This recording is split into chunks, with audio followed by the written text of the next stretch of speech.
Hello and welcome to this little tutorial series where we briefly talk about how to get started with the Interoperability Test Center. So, how do we start a new session? This is the starting screen of the program. We have a couple of options to start a new session.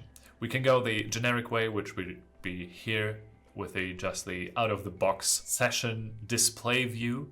We can customize the view in the session wizard, which I will go over in a bit. And also we can load old sessions, which we find here in the browser, for example. So let's have a look at the wizard. As you can see, we have a whole bunch of options to customize our preferred displayed views. For example, if we go to monitoring and analyzers, we can select a whole bunch of analyzers, or if we go to byte sampling from ISO, we can have a whole bunch of options on what will be reported to us. This would be handy if you're planning to save a template, for example, a template view for a very specific case of sessions. So let's have a look, let's click OK, and we'll open up the program for us with a generic view in this case. So we have the physical layer, the ISO protocol layer, the info, and also the summary. So we can customize this view now as well.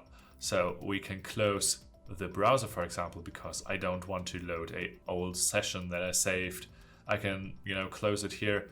I'll just, hide and show it on this button. And also I want to close these two boxes because I don't need them right now and I don't need them in this session specifically.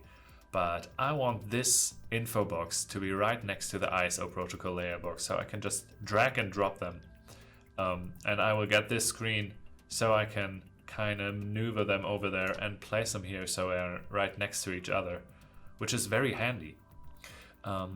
What we can do though, if we want to call them back, we can have a look at this bar over here with all of those options.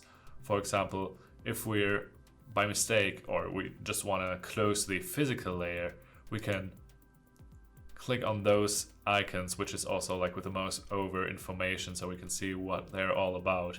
But the icon is very indicative of it anyway, so we can click on here and reopen the physical layer, for example. So yeah, right now we don't have any data here. That will change in the very next step, so see you on the next one.